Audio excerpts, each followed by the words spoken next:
Pessoal, eu sou o Leandro. Eu sou Emanuel Freire. A gente está aqui hoje no Na Cola com um convidado que já tem história aí no mundo político. Ele já foi do PSC, do PRTB, mas construiu a carreira política mesmo de fato no PCdoB.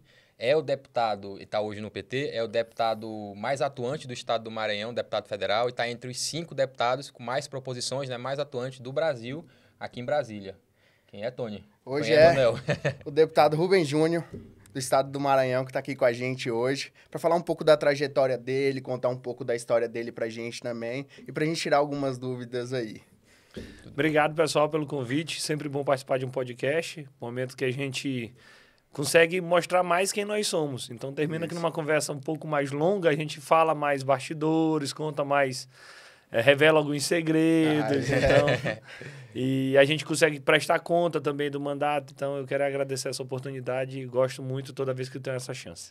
Opa! Você tá com calor? Quer que ligue o ar? Tá bom? Tá de boa. Tá Bora excelente? ver, dependendo das perguntas, o calor a gente suporta. Então, vamos lá. Eu vou começar perguntando para o senhor, deputado. O senhor está no seu 2º mandato de deputado federal. O senhor começou ali, talvez, num dos momentos assim, da redemocratização para cá mais complicados, assim, que foi no período ali do impeachment do governo Dilma. Seu primeiro ano, se eu não me engano, foi 2015. E aí o senhor, em 2018, se reelege, né, mas vai assumir uma secretaria. Então, assim, o senhor está de volta a Brasília, na verdade, tem o quê? 1 ano? Nem 1 ano, né? Nem 1 ano. Então, assim, como é que está sendo ser deputado federal hoje no governo Bolsonaro?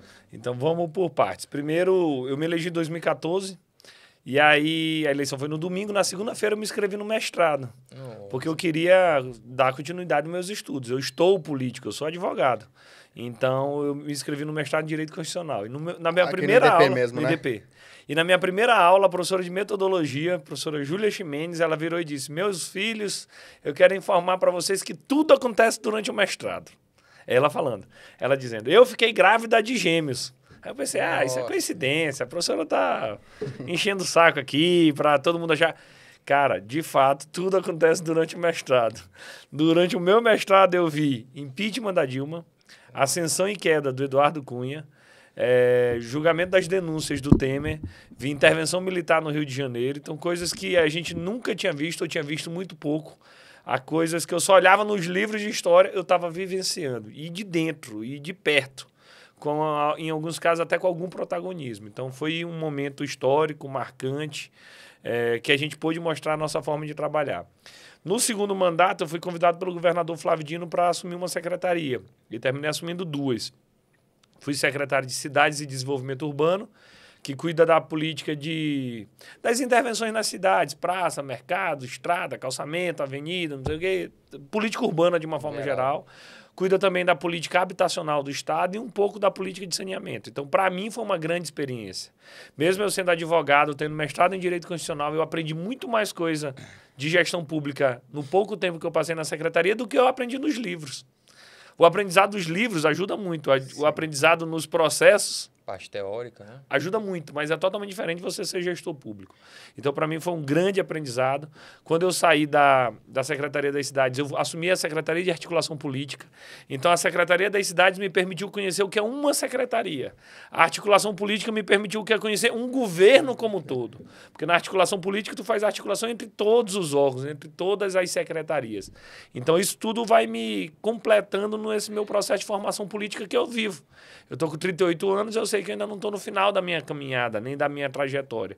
Então, eu venho nesse processo de ampliação de conhecimento, ampliação de experiências de vida, e isso vem me deixando ainda mais preparado para exercer qualquer função pública.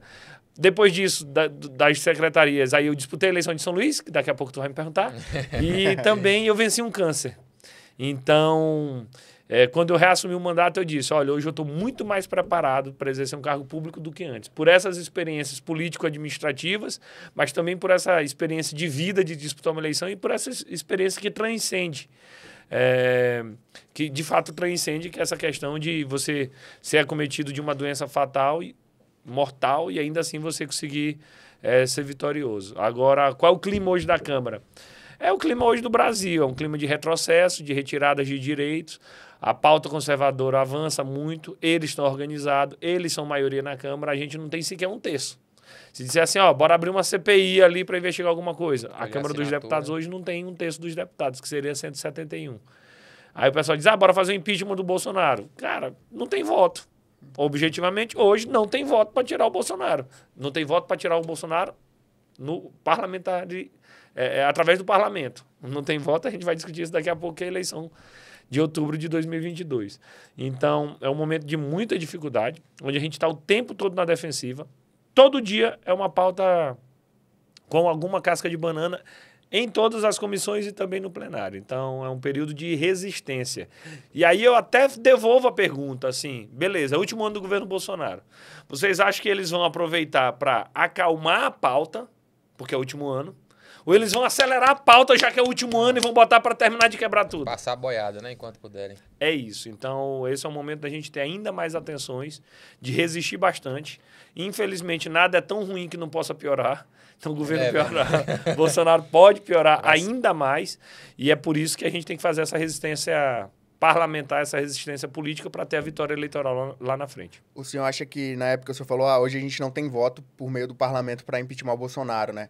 Na época que o Maia era presidente, o senhor acha que tinha esses votos e o Maia abriu mão ou nunca teve esses votos? Nunca teve. Nós já saímos da urna bem pequenos. O sentimento preponderante da eleição de 2018 foi o sentimento do anti-PT. E eu falo sendo hoje filiado ao PT. Esse era o sentimento preponderante. Tanto que a bancada diminuiu o número de prefeituras, diminuiu o número de vereadores eleitos. E Bolsonaro teve uma grande oportunidade. Ele venceu uma eleição com pouquíssimos compromissos, ele podia fazer o governo que ele quisesse. Sim. E ele está fazendo o governo que ele quer. Infelizmente é o pior para o Brasil, mas ele teve uma oportunidade ímpar de você ganhar uma eleição da forma que ele ganhou. Ele ganhou quase que sozinho essa eleição. Então, o Brasil perdeu uma grande oportunidade. A alternância por si só é boa, tem a vantagem da alternância, mas a alternância, quando é para pior, não serve. Então, uma curiosidade, até 2014 eu era líder da oposição no Maranhão, lá na Assembleia, contra o governo Rosena Sarney na época. Quando eu me elegi em 2015 federal, eu digo, oba, agora eu vou ser governo, agora eu vou ser maioria. Quando eu cheguei aqui na Câmara, eu continuava sendo minoria. Mesmo em 2015... governo Dilma, eu já me sentia sendo minoria no parlamento. Então não é algo de agora, do Maia, do Arthur Lira, não é.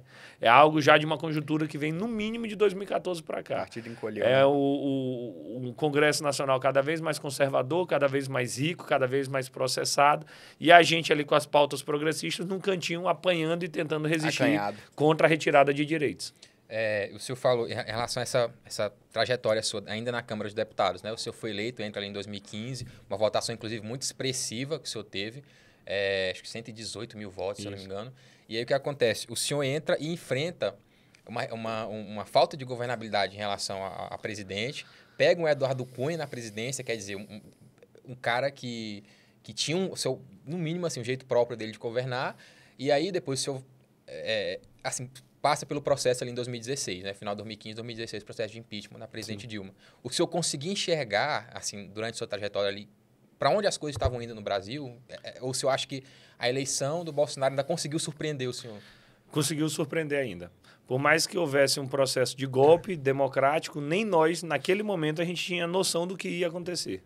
No dia que Dilma foi impedida efetivamente, que ela deixou o Palácio da Alvorada, ela fez um discurso onde ela sinalizou muitas das coisas que ia acontecer. Nem nós, ouvindo aquilo, naquele dia a gente acreditava. Porque, objetivamente, o governo de Dilma, dos 4 governos do PT, o segundo do Lula foi o melhor. E o segundo da Dilma foi o pior. Porque no 4 governos tem o melhor e tem o pior. Sim. Eu não estou nem dizendo que a culpa é dela. Era impossível governar bem com aquele ministério que foi montado. Era impossível governar bem com o Eduardo Cunha, com as pautas bombas na Câmara, implodindo todos os dias o governo e fazendo chantagem todos os dias. Era impossível. Além de eventuais equívocos econômicos também, que a gente tem que reconhecer, até para não repeti-los. Então, Dilma falou alguma coisa sobre o que estava por vir, nós não acreditávamos. Mas o que aconteceu nesse meio tempo foi um deslocamento do eixo de poder. O poder sempre teve no Palácio do Planalto, a gente sempre teve presidentes muito fortes. O Collor, quando se elegeu, estou pegando a redemocratização para cá, ele era forte. Se elegeu numa campanha diferente, venceu o Lula em 89. Partido pequeno, né? Partido pequeno, ele era uma grande liderança, depois se acabou. O Fernando Henrique era uma grande liderança. Sim. Tanto que ele aprovou a PEC da reeleição, ficou 2 mandatos, ele tem também um legado administrativo, lei de responsabilidade fiscal, plano real, tem lá suas vantagens. O Lula, então, nem se fala, né? O Lula é o cara, segundo o Obama, e fez um governo muito bom. Tem defeitos? Tem, óbvio, mas fez um governo muito bom. No segundo mandato da Dilma, nós tivemos esse enfraquecimento. E o poder que sempre teve ali, no Palácio do Planalto, foi deslocado para a Câmara dos Deputados. Através do movimento de quem? Eduardo Cunha. Quando o Temer assume, nós nunca vimos tantos deputados nos ministérios como no governo Temer. Até com o Bolsonaro, a gente continua vendo isso. Hoje o Bolsonaro não tem poder. Parte do poder hoje é da Câmara, justamente com as emendas de relator. Ali tem 10, 15, 20 bilhões de reais, o que diminui hoje os programas executados pelo governo federal. Qual é a política hoje da educação do Bolsonaro? Qual é? Não tem. Não, ele quer o quê? Quer construir creche? Cadê as creches? Não, ele quer investir nas universidades? Cadê? O que ele está fazendo? O Enem está uma bagunça. Vão tentar acabar. Então, assim... Desmonte, né? Há um desmonte. Ciência Sem Fronteira, dos últimos 5 anos, já acabou também. ProUni está desmontando. ProUni está desmontando. A galera que pegou lá atrás agora ainda tem dificuldade para começar a pagar. Aí tem perdão para um monte de dívida. E para o estudante é sempre com mais dificuldade. Então, vamos lá. Qual é a política de saúde? Na pandemia... Não teve. Ah, isso não é problema meu, é uma gripezinha, e daí? Eu não sou coveiro, vai pra rua, eu não vou me vacinar para não virar jacaré. Qual é o projeto político do Bolsonaro? E nesse meio tempo, o poder não fica solto.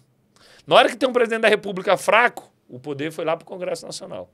Com a eleição de Lula, eu penso que a gente vai reverter essa tendência.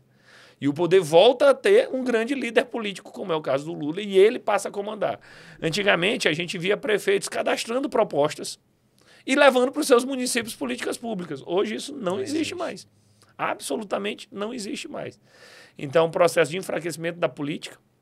Os prefeitos vinham até Brasília, né? Hoje não vem mais. Não vem, porque não tem mais. Antigamente abria-se encontro e a melhor proposta vencia. Mesmo que era de oposição no município, podia ser contemplado. Hoje isso não existe mais.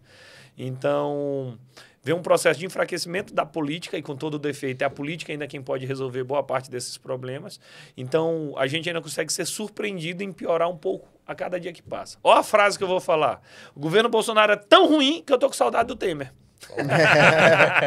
Eu não imaginava nunca que eu ia dizer isso, porque o Temer já foi um golpe, já foi um governo de desmonte, reforma trabalhista, tudo. Mas ainda assim o governo Bolsonaro consegue ser ainda pior. Ainda pior pela ausência de políticas públicas em todas as áreas. Pega na cultura agora, foi vetada a Lei Aldir Blanc e a Lei Paulo Gustavo. Estou dando exemplos soltos. Se eu pegar a política internacional, o Brasil nunca foi tão ridicularizado como é agora no governo Bolsonaro. Se tornou uma coisa quase que cômica, para lá, para fora, né? Você não entende o que aconteceu. Quando teve impeachment, eu fui visitar o parlamento francês, numa viagem pela CCJ. E lá eu visitei o parlamento francês e o parlamento europeu. O que os deputados lá, os parlamentares, chegaram para mim e disseram: rapaz, como é que o vice dá um golpe desse? Com Temer, com Bolsonaro... Noticiado, né? Com Bolsonaro, ele é ridicularizado pela posição dele de extrema-direita. Eu respeito o centro democrático, eu respeito até a direita. Agora, a extrema-direita, que é o Bolsonaro... mostra, inclusive, a falência da direita no Brasil. A falência do centro. Ah, eu não quero o PT, 2018. Tinha tanto candidato bom que você podia votar. Vou dar um exemplo. Ciro Gomes é um cara que você dá de votar, foi um bom governador, conhece hoje o Brasil como ninguém. Aí tu diz, não, eu quero ir na onda lavajatista. Dava de votar no Álvaro Dias. O senador ali faz um bom mandato. Tu diz, não, eu quero um cara do PSDB. O Alckmin era um grande nome da eleição passada, um bom técnico, não tem graves denúncias de corrupção, 4 vezes governador de São Paulo. Tu podia dizer assim, não, eu quero alguém mais com a vibe de ambientalista. Tinha Marina Silva, que era uma opção. Aí tu diz, não, eu quero alguém do mercado. Tinha Henrique Meirelles. Pô, o melhor nome do MDB é o Henrique Meirelles. Sim. O cara foi ministro do Temer, foi ministro do Lula e foi bem nas duas. Garantiu a recuperação econômica. Tu diz assim, não, mas eu não gosto do PT. O Haddad, naquela eleição, era o melhor nome do PT. Foi um bom prefeito de São Paulo, é um economista, advogado, formado em grandes universidades, teórico. Então, assim, tu tinha... Ah, não, eu tô na vibe liberal. Ainda tinha o Amoedo. Tinha o Amoedo, velho. Dava de votar no Amoedo.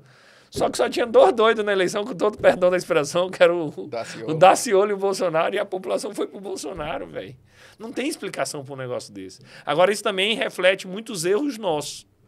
A esquerda errou na pauta do combate à corrupção. Nós perdemos esse debate. A esquerda ficou marcada como corrupta, sendo que os principais instrumentos de combate à corrupção foram fortalecidos no governo da esquerda. Portal da Transparência. A própria Polícia Federal assume agora. Polícia Federal hoje já reconhece. Você dá uma maior independência para o Ministério Público, que hoje nem da lista tríplice o Bolsonaro nomeia, portanto, volta a ser o período do engavetador-geral da República. E assim sucessivamente. Pauta da segurança também. Que nós perdemos a pauta do combate à corrupção. Nós perdemos a pauta da segurança. Nós ficamos com a fama que nós somos defensores de bandido. De onde é que tirou isso? Implantou e não houve defesa, né? Não houve nós perdemos a pauta do debate da fé. A maioria dos evangélicos hoje ainda vota em Bolsonaro, apesar do desgoverno feito, porque nós não acertamos dialogar com eles. Nós perdemos a pauta dos costumes. Taxaram que a esquerda defendia mamadeira de pi. E é um absurdo, é uma fake news absurda. Então, quem perde esse tanto de debate, perde a eleição. Sim. Qual é o desafio para 2022? A gente recuperar esses debates. A gente está dialogando com a sociedade. Havia um certo grau de comodismo também. Todo mundo achava, não, o governo só tem defeito, só tem defeito, só tem defeito. Quando acaba um governo, aí a gente diz, aquele governo era bom. Eu estou com saudade do tempo do Lula. E ainda enfrenta um adversário que é bom de comunicação. De 89 para cá, nós tivemos 2 grandes líderes populares no Brasil. Lula e Bolsonaro. Eu não concordo com o Bolsonaro, mas ele é um líder de comunicação. Cara, ele chega numa lotérica no final do ano, na Mega da Virada, ele pega o celular dele e diz: eu estou aqui jogando na Mega da Virada porque eu sou honesto. Cara, isso é genial do ponto de vista da comunicação. O WhatsApp, quem de vocês não tem um tio bolsonarista no grupo da família? Faz questão de postar, né? E é incrível como ele tem uma rede organizada. O cara se sujar de farofa num espetinho aqui na Ceilândia pra aparecer do povão, coisa que não é. Então, assim, é um adversário duro, a eleição não será fácil, mas eu ainda acho o Lula favorito, especialmente por um motivo. Porque a realidade joga contra o Bolsonaro. Por mais que ele tenha uma grande máquina de comunicação, mas o dia a dia está muito difícil. E não tem a gasolina, previsão, né? Alimento, desemprego, tudo. O poder de compra do cidadão despencou. 2 coisas que ele é bom em comunicação, é um grande azarado também, né? Pois é. Eu estava hoje discutindo isso no grupo de WhatsApp da faculdade. O pessoal dizendo, pô, o Bolsonaro deu muito azar. Aí eu disse, mas o governo do Lula foi bom. Ele disse, deu sorte por causa do momento do mundo. Eu digo, pronto, eu quero um sortudo na presidência. Rapaz, tira o azarado e bota o sortudo, que já melhoram as coisas.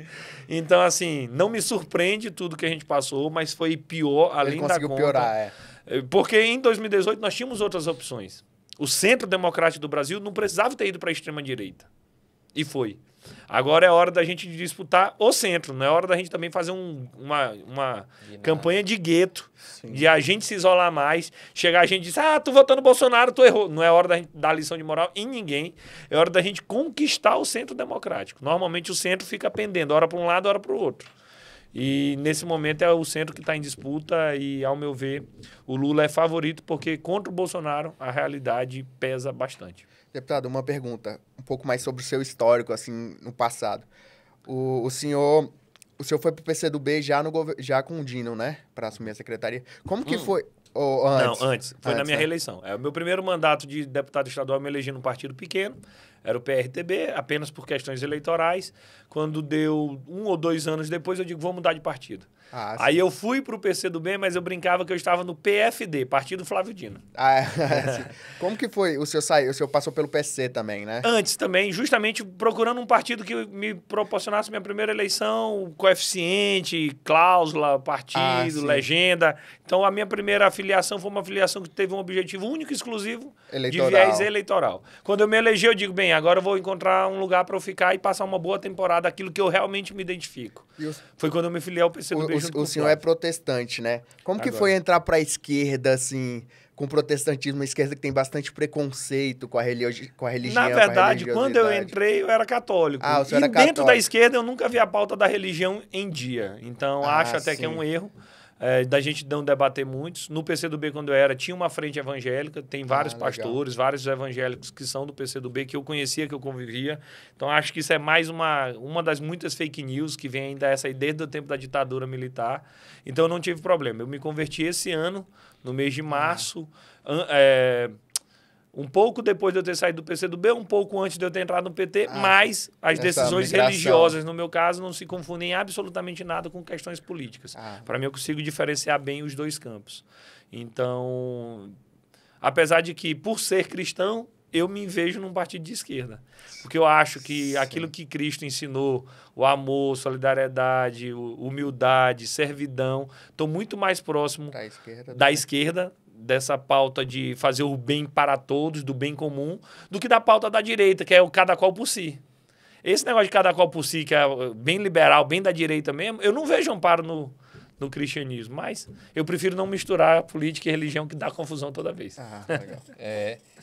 Vamos entrar agora na sua eleição em 2020. Né? Na eleição, que o senhor foi candidato a prefeito na capital maranhense, São Luís, e foi uma eleição muito conturbada. Ali começa por ter acontecido no meio de uma pandemia. Sim. E eu acho que tudo que o senhor podia viver numa eleição, o senhor viveu ali. O senhor teve Covid-19, né? Se afastou, fez, na época, o isolamento social. O seu pai, ele teve o Covid também, teve de forma grave, então teve UTI. E aí, posteriormente, o senhor viveu também viu sua saúde mais uma vez afetada por conta do câncer, né, que o senhor falou. Então, eu queria que o senhor falasse para mim o seguinte: como é que foi a sua trajetória naquela eleição? Uma eleição que o senhor saiu com 2 dígitos, né? Não era o favorito, mas como é que foi passar por uma eleição, além desses problemas, mas ver o grupo dividido, ver o grupo desordenado, com várias candidaturas? O que eu imaginava? Eu entendia que havia um espaço político a ser preenchido. A gente há muito tempo não tem um prefeito e um governador do mesmo partido em São Luís e no Maranhão. Eu achava que essa seria uma grande oportunidade, ainda mais que o Flávio estava saindo muito bem avaliado. Tínhamos outras candidaturas do nosso campo de nicha, mas eu sabia que algumas eram candidaturas de Araque, não era de fato aliados do Flávio, tanto que o tempo mostrou isso, vários desses nem estão apoiando o Flávio agora para governador. E eu fiz uma estratégia, ter uma ampla base política partidária e crescer dentro da campanha, porque eu não era tão conhecido. Mesmo eu sendo de São Luís, a minha maior votação sempre foi no interior do estado, mais do que na própria capital. Então eu tinha essa confiança que dentro da campanha eu ia conseguir crescer bem. Nós montamos a maior coligação da eleição. O candidato que tinha mais partidos apoiando éramos nós. Nós fizemos a maior convenção da eleição. Eu lembro que a gente foi fazer uma carreata para começar a campanha e a gente planejou 300 carros. Eu digo, mas se der 500 vai ser excelente. Apareceu 2.000 carros na nossa primeira carreata. E na quinta foi o primeiro debate, onde a gente conseguiu, inclusive, ter um bom desempenho. E aí eu me lembro minha última fala no debate. No primeiro debate eu disse o seguinte, uma passagem da Bíblia que eu gosto bastante, que está lá em Provérbios, que diz o seguinte: o coração do homem faz planos, mas a resposta certa vem dos lábios do Senhor. Eu que sou cristão acredito muito nisso. Tu pode fazer o plano que for, se não for a vontade de Deus, meu amigo, esquece que não vai acontecer a tua vontade, vai acontecer a dele. Eu falei isso na quinta-feira, na sexta de manhã, eu amanheci com Covid. Então, tudo que eu tinha planejado foi por água abaixo. Então, eu que precisava da campanha para crescer, tive que ficar afastado durante 21 dias. Aproveito para agradecer meu candidato a vice-prefeito Honorato e também o presidente do meu partido à época, deputado federal Márcio Gerri, que os dois conduziram a minha candidatura sem a minha presença.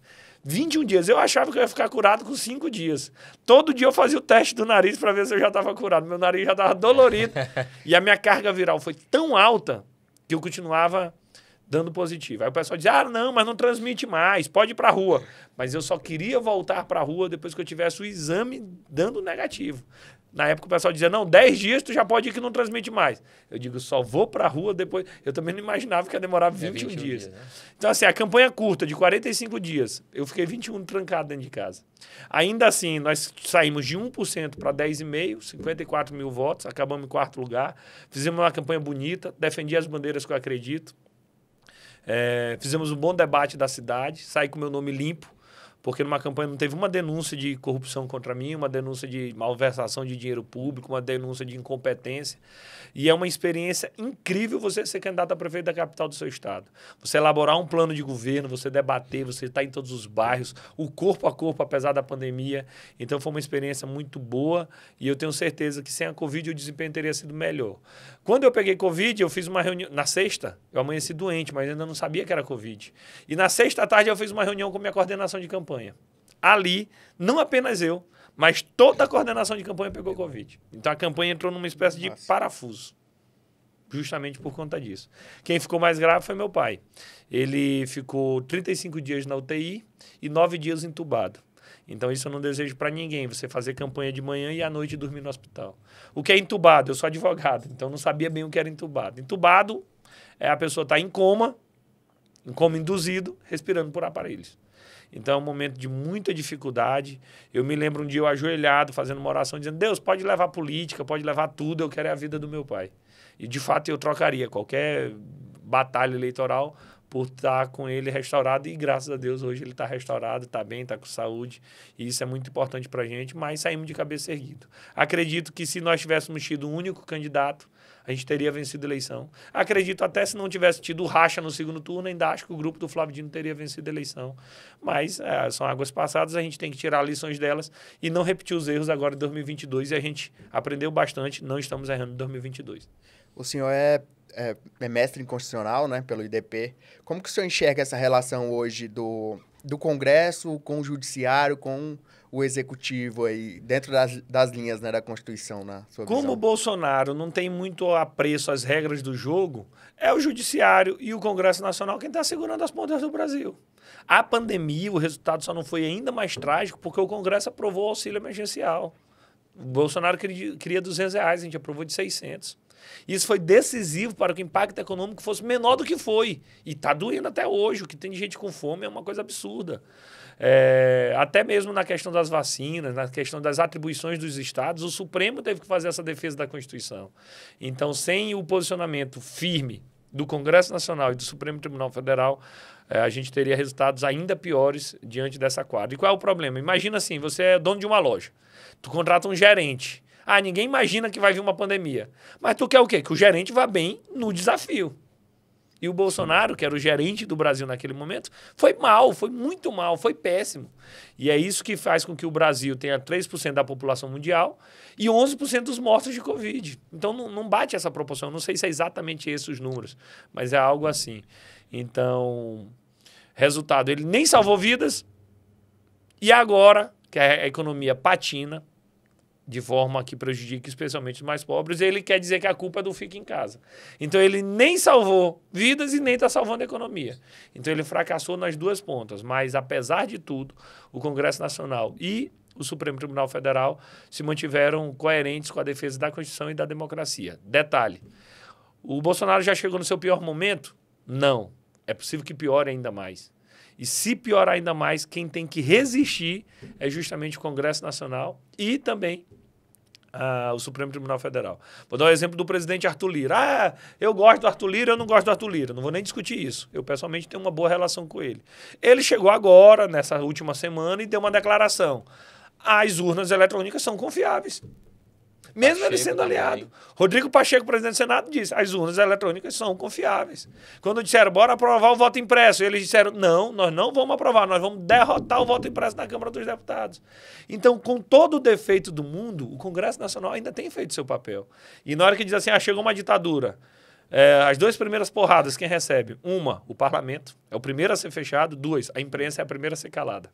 Porque sem imprensa e sem parlamento vira uma ditadura. E, às vezes, o Supremo Tribunal Federal é controlado, digamos assim. A gente já viu isso em algumas experiências no Brasil. Mas, nessa quadra que nós vivemos, o papel do Congresso e do Supremo Tribunal Federal foi decisivo para não permitir que as coisas piorassem ainda mais. É forte, declaração forte. Ainda voltando aqui para o âmbito estadual, né? E aí o senhor vai, é candidato, né? Tem essa eleição de 10,5% e depois o senhor assume a SECAP, se eu não me engano, não é isso? Né? Fica ali algum tempo e depois o senhor sai e volta, reassume o seu mandato. como que foi, e aí assim, eu particularmente, por ter vivido o governo Flávio, eu tenho um apreço, né, pelo governo em si, pelas atuações que tiveram e tudo, e o senhor foi uma das lideranças que surgiram ali, né, ganharam força, né, corpo político mesmo, no governo, né, jovem, mesmo esse perfil de jovens que surgiram ali com força. Então, assim, como que foi ser secretário no governo Flávio, né? Você foi por 2 secretarias, qualquer experiência que teve, como que era esse contato com o governador, se era uma política conjunta, mas, assim, de fato, o Maranhão é outro depois do governo. Sem dúvida. Então, quando eu recebi o convite do Flávio, eu não pensei 2 vezes em aceitar. Por mais que eu estivesse num grande momento no meu mandato parlamentar, você ser convidado pelo melhor governador que o Maranhão já teve para compor o time dele é algo que deixa qualquer um lisonjeado. E aí é um verdadeiro aprendizado, ver como o Flávio faz gestão pública, como ele lidera, como ele faz questão de priorizar o cidadão, aquele que está lá na ponta. Ele falou isso no dia da posse do Brandão. Ele disse, Brandão, se eu puder te dar um conselho é o seguinte, toda vez que você tiver que decidir alguma coisa, decida sempre a favor dos pequenos. Decida sempre a favor dos invisíveis. E governar é isso. Todo dia você tem que tomar uma decisão difícil, porque as necessidades são infinitas. E os meios para se concretizar são finitos. Então, tu não tem como fazer tudo que é justo. E são pautas justas. Então, ter a oportunidade de integrar o governo, para mim, foi uma experiência incrível. Não só por ser liderado do Flávio, como também pelos outros companheiros de equipe. Então, a gente tinha a noção de que a gente era um só time, todo mundo trabalhando junto em função de um propósito, que era fazer o governo do Flávio um grande governo e que, de fato, melhorasse a vida das pessoas. Resolvemos todos os problemas do Maranhão? Não. E é normal que não. Mas o Flávio entregou um Estado muito melhor do que ele recebeu. Em todas as áreas, nós tivemos avanços significativos. Vou dar um exemplo. Educação. Quando o Flávio assumiu, nós tínhamos 0 escola em tempo integral no Maranhão da rede pública estadual. 0, nenhuma. Hoje nós temos, acho que, entre 70 e 90 escolas. Escolas profissionalizantes, 0. Agora nós já temos. Nós temos até escola bilíngue. Então, para tu ver como o Maranhão está na frente, assim, na vanguarda em muita coisa. Então, isso para dar um exemplo de que antes não tinha, agora tem. Hospitais regionais. A Rosiana, que era ex-governadora, adotava um modelo de hospitais pequenos, de 20 leitos. O Ministério da Saúde nem considera isso hospital, é um posto de saúde. E aí o governo Flávio priorizou os hospitais regionais. Então, hoje, em todas as regionais do Maranhão, nós temos um hospital de médio porte ou de grande porte, justamente para ajudar a salvar vidas. E é por isso que o Maranhão foi um dos estados, foi o estado que melhor combateu a pandemia no Covid. Então, foi um avanço muito grande. Tu pega a segurança / administração penitenciária. Quando o Flávio assumiu, Pedrinhas era conhecida pelas rebeliões. O crime era comandado no Maranhão de dentro de Pedrinhas. Queima de ônibus. Os caras pegavam o telefone e diziam, ei, pode queimar ônibus aí, pode assaltar tal lugar. O crime era comandado de lá. Nas rebeliões, o pessoal decapitava os outros presos e jogava o futebol com as cabeças. É uma coisa assim, da barbárie. Hoje, os presos estão trabalhando para a sociedade. Estão lá numa fábrica de bloquete para fazer calçamento para poder fazer rua digna. Tem outros lá produzindo fardamento escolar. Tem outros produzindo chinelo, outros produzindo bola. E é isso que nós queremos. Nós queremos o preso comandando o crime ou queremos o preso trabalhando para a sociedade? Trabalhando para a sociedade é melhor. Trabalhando para retribuir para a sociedade para pagar pelo erro que cometeu. Então, em todas as áreas, o governo Flávio Dino avançou bastante. Então, é uma honra e um prazer ter integrado esse governo que fez história no Maranhão. O senhor falou que toda vez que vocês racharam lá no Maranhão, vocês perderam a eleição, né? Como que vocês enxergam esse racha agora? Vocês acham que é reversível? Eu não considero que foi um racha. Porque um racha é quando, de fato, há muita divisão. Na eleição de prefeito de São Luís, houve um racha. Saiu 4, 5 candidatos, todos ali quase do mesmo tamanho, cada um com quase o mesmo apoio político, e isso estava rachado. Agora não. Agora nós temos a maioria absoluta do grupo político seguindo a liderança do governador Flávio Dino. É só uma dissidência. É só uma pequena dissidência, que inclusive está sem discurso, sem narrativa, porque era aliado do Flávio até ontem. Como é que agora está dizendo que o Flávio Dino não presta? Ué, tá estranho, isso é só jogo político. É só jogo de poder. Quem ontem jurava amor eterno, hoje está esculhambando. Calma lá, a gente sabe como é esse negócio. Então, a maioria dos prefeitos hoje apoia o Brandão com o Flávio Dino, a maioria dos deputados estaduais, a maioria dos partidos políticos, a maioria dos movimentos sociais. E, além de ter esse grande apoio da maioria das segunda e terceiras forças políticas nas cidades, apoia o Brandão. E, além disso tudo, o principal critério do Flávio ainda foi outro. É quem tem condições de dar continuidade no governo Flávio Dino. Porque o que nós queremos é que esses avanços avanços não acabem. Permaneça. Nós queremos que esses avanços permaneçam. E aí o Brandão é o melhor nome para dar continuidade nisso, porque ele tem experiência administrativa, já foi secretário, já foi deputado federal, tem lealdade, conhece todos os programas, então está pronto para dar continuidade. É isso que nós queremos mais. Vou dar um exemplo. Restaurante popular. Quando o Flávio assumiu, nós tínhamos 5 restaurantes populares no Maranhão. Todos em São Luís. 5. Quando o Flávio saiu, ele inaugurou o restaurante popular de número 100. É maior que a rede do estado de São Paulo. E na pandemia, o restaurante popular ajuda e ajuda muito, porque a fome aumentou. Sim. E é um restaurante popular onde a alimentação é R$1. Tem lugar que tu não compra um ovo por R$1. Simbólico. R$1 é para ser simbólico. Então, e a compra dos produtos do restaurante popular tu faz na agricultura familiar da cidade. E aí, quando que eu digo que é a vantagem do governo Brandão? Depois que o Brandão assumiu, ele já inaugurou mais 10. Então, tínhamos 5. Flávio deixou com 100, Brandão já está com 110, com 1,5 mês de governo. E dizendo, ei, vamos chegar em 200? Bora continuar avançando? E é isso que nós queremos. Eu, inclusive, penso que no final das contas, olha só como é a ironia do destino, o Brandão pode ser um governador melhor que o Flávio Dino. Aí tu diz, ué, como? Eu até acho o Flávio o melhor político da nossa geração, o melhor político do Maranhão. Mas é porque o Brandão vai pegar um momento político melhor do que o Flávio. As condições. O Flávio pegou o impeachment da Dilma. Temer, Bolsonaro. Então, assim, pô, o Flávio deu um zebra, velho. E um governo destruído, né? E o Brandão vai pegar um governo organizado, um time que sabe jogar, que já tem políticas públicas andando. O Flávio, sendo senador, vai ajudar demais o Maranhão e o Lula sendo presidente. Então, o Brandão vai poder fazer um governo melhor do que o Flávio fez. E sabe o que é melhor? Esse é o nosso objetivo na política. Aqui não tem a vaidade, eu quero ser melhor do que A, do que B, do que C. Não. O que a gente quer é o seguinte, ei, quem vem depois de mim, eu quero que seja melhor do que eu fui. Que quem vai sair ganhando com isso é a população que está lá na ponta. Então, nosso desafio é esse. Portanto, houve uma pequeníssima dissidência, não chega a 10% do nosso grupo. É, de fato, um grupelho que está envolvido por questões políticas pessoais, é um projeto pessoal de poder, porque não tem sustentação, ficou só, isolado. Toda hora muda a narrativa lá. Ah, eu sou candidato do Flávio Dino, agora escolhemos o Flávio Dino. Ah, eu amo o Lula, agora está longe do Lula. Ah, eu sou contra o Bolsonaro, agora estou perto do Bolsonaro. É uma coisa que ninguém entende, e o povo percebe isso.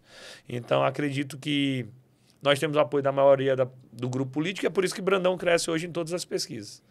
E aumentando a distância. E aí, uma última diferença. Flávio fez a ruptura política no Maranhão.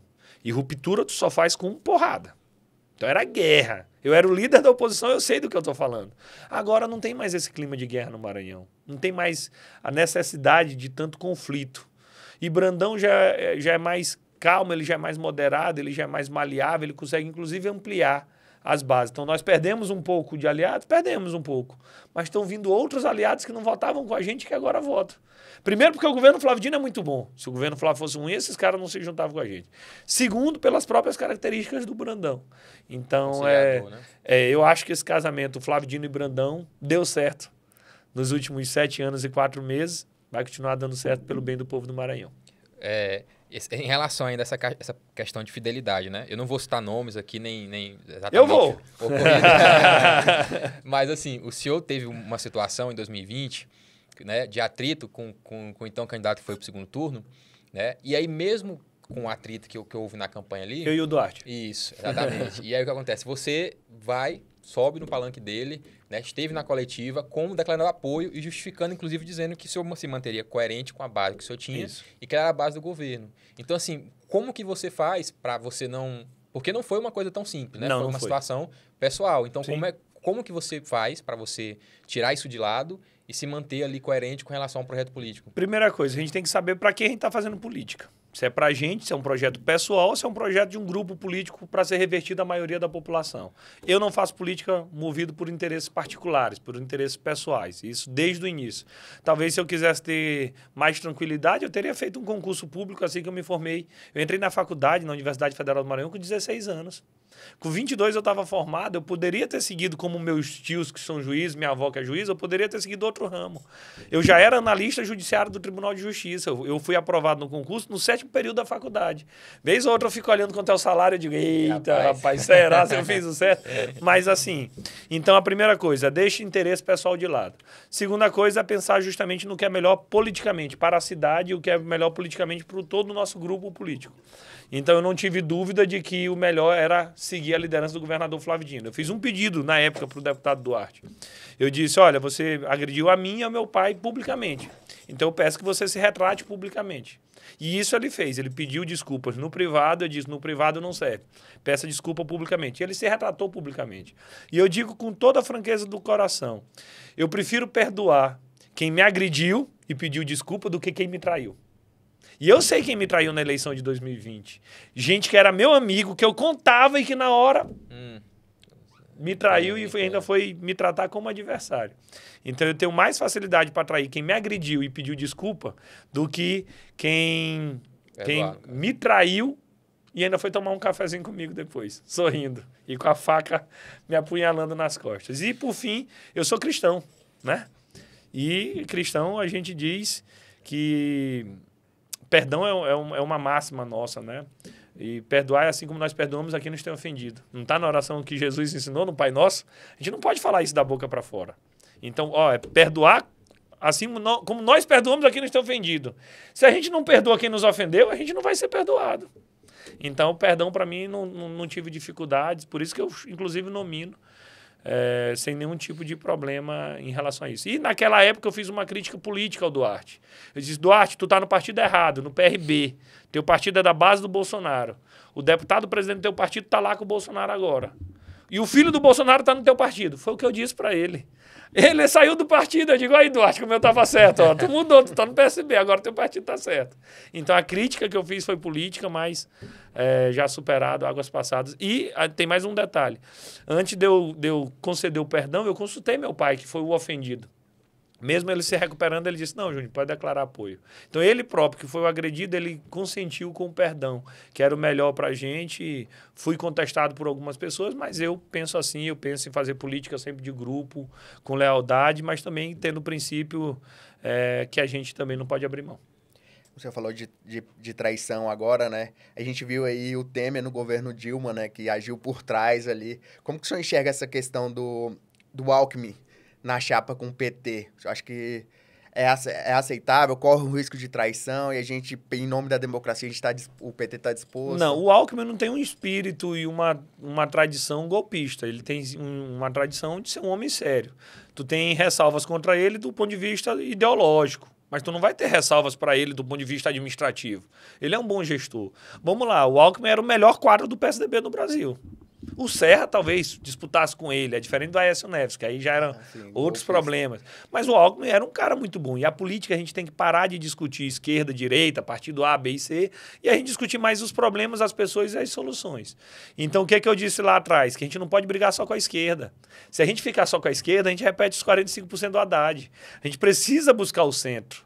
E a tarefa do Alckmin é nos ajudar a buscar o centro. Em 2002, o Lula fez isso com o Zé Alencar, que foi a Carta ao Povo Brasileiro, e o Zé Alencar, um grande empresário de Minas, de um partido de centro, era para dar uma estabilidade ao Lula. Nós não temos o Zé Alencar hoje. Quem é o Zé Alencar de 2022? É o Alckmin. É importante frisar que o Zé Alencar também foi vaiado na convenção do PT, né? E ajudou, não ajudou a ganhar a eleição? Ajudou, sim. Não ajudou a governar? Alguém tem alguma coisa para falar contra ele? Foi um vício. Então, assim, bora diminuir os ânimos das torcidas. A torcida tem que torcer mesmo, a torcida pode estar animada. Mas eu não sou torcida nesse caso, eu sou um dos jogadores, então eu não posso ir só nessa vibe da torcida, de agredir, de brigar, de querer lacrar, nada disso. Eu prefiro construir. E só ganha eleição somando. Então eu fiquei muito feliz com o movimento do Alckmin, sair do PSDB e vim para o PSB, para um partido do nosso campo, e ele dizendo assim, tenho muita divergência com o Lula, mas nada se compara do risco da democracia do Bolsonaro. Se Bolsonaro perder essa eleição, ele pode tentar dar um golpe. Ele tentou dar um golpe no 7 de setembro do ano passado. Ele pode tentar dar um golpe. Ele não tem apreço à Constituição, não tem apreço às instituições. E quando a democracia está em risco, a gente deixa as diferenças de lado e vamos trabalhar em defesa da democracia. Cara, isso é uma aula de civilidade gigantesca. Eu não estou mais nem achando ele sem graça. Eu até gostei do discurso dele, que ele diz assim, não, o prato do ano vai ser Lula com chuchu. Eu não gosto de comer Lula, e nem de chuchu. Mas na política, Lula com chuchu vai ser muito bom. E por que que o senhor escolheu o PT? Porque, assim, tudo bem, o PCdoB ele tem um campo de atuação parecido, assim, mas por que que houve essa transição? O senhor decide, não, agora encerrou minha carreira, minha caminhada no PCdoB e eu vou pro PT. Eu tive bons 13 anos no PCdoB, eu fui muito feliz nesse casamento. Aí o que não dá da gente fazer? É quando a gente se separa, sair falando da ex-mulher. Então não, eu só tenho gratidão ao partido, acredito que eu ajudei muito o PCdoB me ajudou bastante, especialmente o presidente Márcio Gerra, a presidente Luciana Santos. Eu tenho uma admiração incrível pela bancada do PCdoB, tem tantos quadros políticos impressionantes, eu não vou falar nome para não causar injustiça, e a militância do PCdoB que me abraçou na eleição de São Luís. Só que a política é feita de fase. Quando eu decidi sair, que foi no primeiro dia da janela partidária, o PCdoB ainda não tinha formalizado a federação com o PT. E numa eleição sem coligação, seria um suicídio eleitoral ficar todo mundo no mesmo partido. Na época, eu, Márcio Gerra e Cleito. Então, na dúvida, eu preferi mudar de partido, até para o partido montar sua estratégia eleitoral melhor. E aí, tanto que o partido montou sua estratégia eleitoral melhor. Depois disso, veio a federação, mas eu ficava naquela, e se não der tempo? E se a federação não for homologada? A gente está em maio. Eu não sei que dia vai ao ar, mas a gente está em maio. Em maio, a federação ainda não está homologada. E se por qualquer motivo o TSE disser, ei, a federação não cumpriu um objetivo aqui, não vai valer para essa eleição.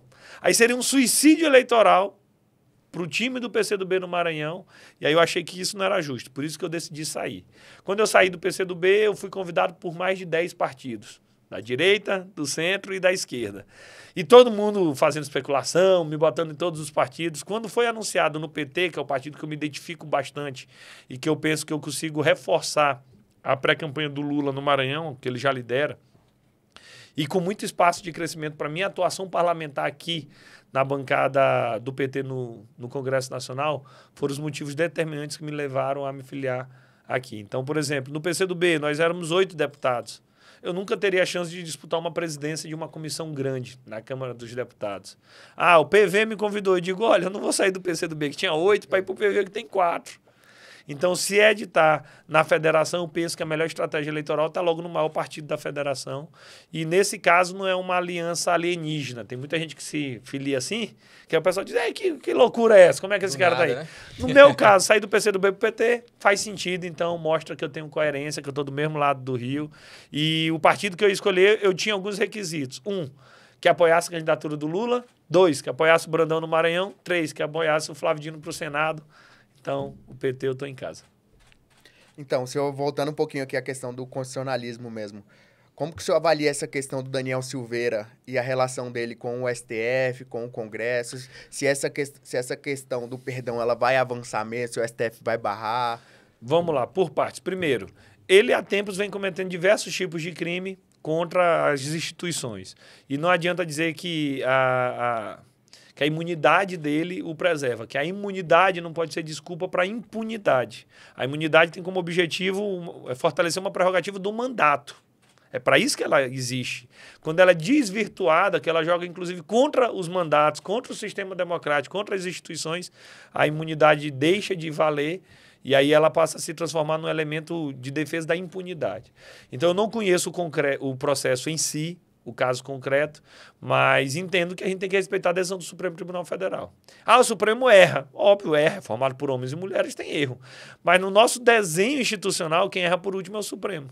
Então nós temos que respeitar a decisão do Supremo. O Supremo errou, por exemplo, quando o Lula não foi ministro da Casa Civil, indicado por Dilma. É um absurdo até hoje, foi uma das decisões mais absurdas. Então, mas ainda assim a gente respeitou a decisão do Supremo. Então acho que a condenação do Daniel foi razoável, conforme o que consta no processo lá. Aí vem o segundo ponto. O perdão do Bolsonaro. Juridicamente é possível. Nosso sistema é de freios e contrapesos. O Supremo não é um poder absoluto. Um dos casos que o Executivo pode dar um freio, um contrapeso no Supremo, é justamente o caso do indulto. Nunca tinha sido usado o indulto individual, que é a graça, de 88 para cá, mas é um instrumento do presidente da República. Aí tem discussões, mas não transitou em julgado, não tem isso, não tem aquilo. Eu entendo que não é impedimento ter que esperar o trânsito de julgado para que poder faça. O ruim é que o Bolsonaro não tinha um objetivo de indultar, ele tinha um objetivo de agredir o Supremo. Era um objetivo lateral. Ele queria estimular, podem agredir o Supremo que eu seguro a peteca. Tá cheio de gente que agride o Supremo pedindo indulto agora para o Bolsonaro. Tá cheio de miliciano enrolado com a justiça pedindo o indulto para o Bolsonaro.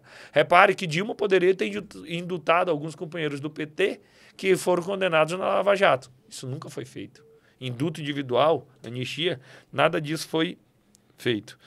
E Lula no mensalão também poderia ter feito. Então, assim, é um instrumento legítimo do presidente da República, acho que foi usado com desvio de finalidade, penso que o Supremo não vai brigar tanto por isso.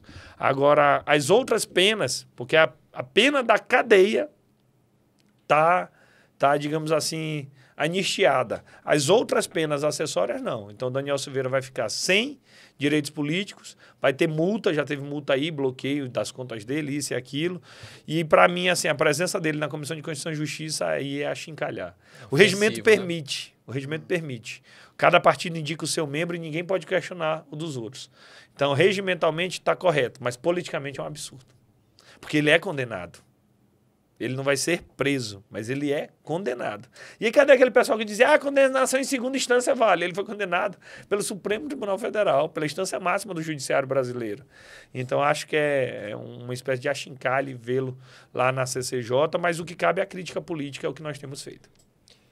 Eu escutei muita coisa, né, de um ano para cá, assim, pós-eleição, com relação ao seu futuro político. Sim, pode continuar. Pode falar? Pode. Primeiro falavam que talvez o senhor não sairia candidato novamente, depois falaram que não, que talvez você decidisse voltar para o Maranhão, poderia ser um suplente do Flávio, mas assim, pelo que eu percebi, o senhor dá a entender que realmente o senhor vai ser candidato novamente à Câmara dos Deputados? É isso. Eu estava conversando com o governador Flávio Dino e eu expressei para ele, olha, eu não desejo ser candidato a deputado federal. Já fui 2 vezes estadual, 2 federal, bora botar a fila para andar. Aí ele perguntou, o que é que tu quer, Júnior? Eu disse, eu quero ser candidato a vice, senador ou suplente. Ele disse, opa, tira senador que senador sou eu. Eu digo, tá bom. Aí ele disse, Júnior, vice e suplente não depende de ti. Não depende de uma campanha. Não depende nem de mim mesmo.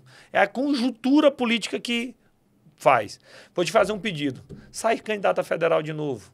Remonte sua base política, dispute eleição, porque tu disputando eleição ajuda o nosso projeto, ajuda o Flávio a ser senador, ajuda o Brandão a ser governador. E tu é muito importante para a gente no Congresso Nacional. E aí eu fui convencido pelo Flávio com esses argumentos, e aí eu passei a remontar minha base. Hoje a gente remontou nossa base, a gente está preparado para a eleição e com a bênção de Deus e o apoio do povo a gente vai buscar mais um mandato. Então hoje eu sou pré-candidato a deputado federal, à reeleição de deputado federal. E qual que é seu objetivo, assim, para o futuro agora? Você terminar esse próximo mandato aí, você se reeleger, qual que é o objetivo? Quer chegar ao governo do Maranhão? Eu gosto muito de pensar que na política a gente é servidor público, a gente está para servir ao povo. Então, onde eu tiver a possibilidade de servir ao povo, eu vou estar fazendo isso com toda a dedicação, com todo afinco, com toda a energia possível. Onde será isso, eu não sei. Eu estou com 38 anos, ainda tem muito tempo. Meu desafio é continuar vivo na política, com nome limpo, mostrando serviço, trabalhando e ajudando a resolver problemas no Maranhão e ajudando a trabalhar para melhorar a vida do povo do Maranhão.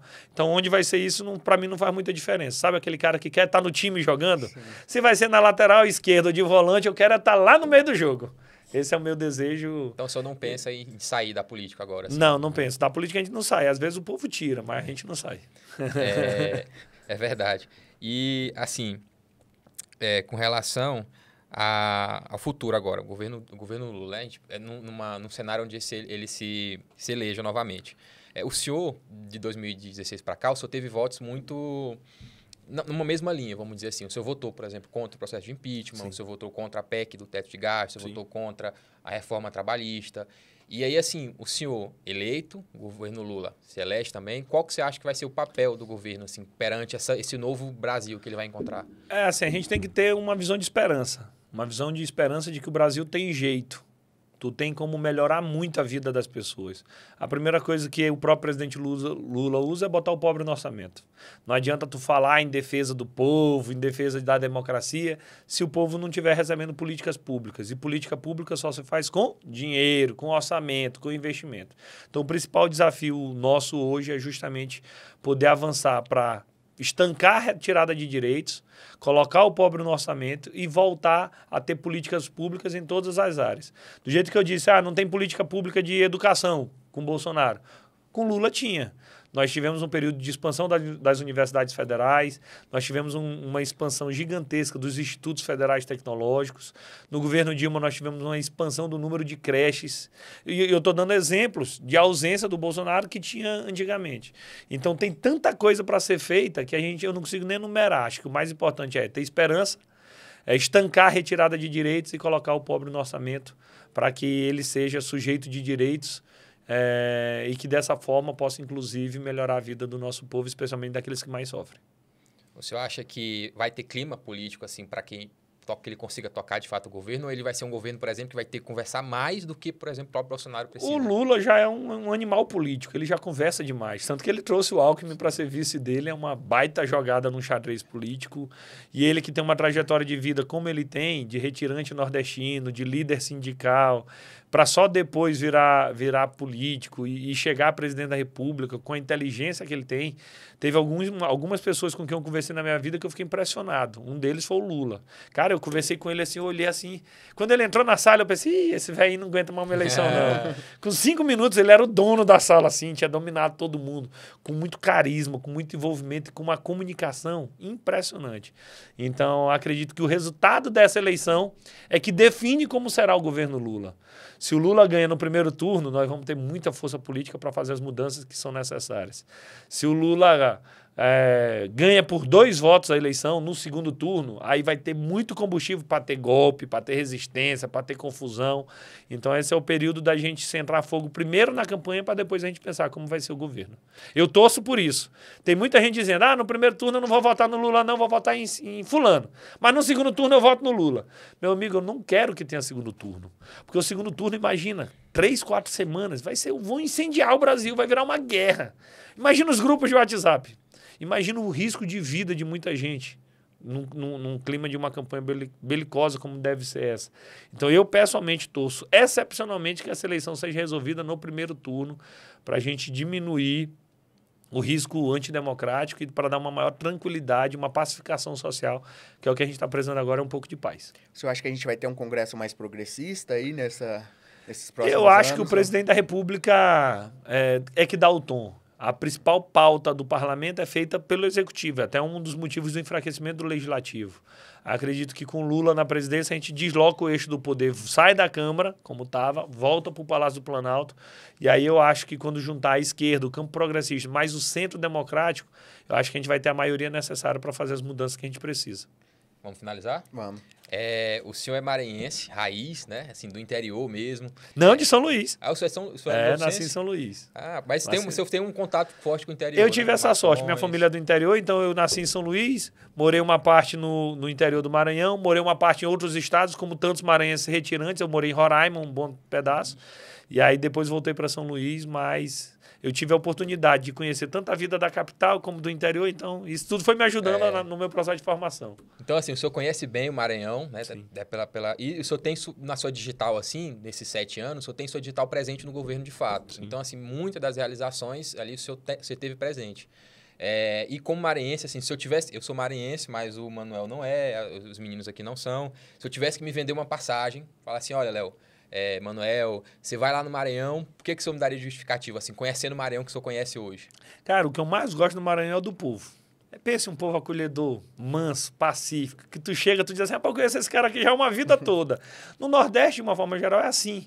Mas no Maranhão eu acho ainda uma coisa ainda mais aconchegante. Então, acho que o Maranhão é muito acolhedor para qualquer pessoa que vai lá.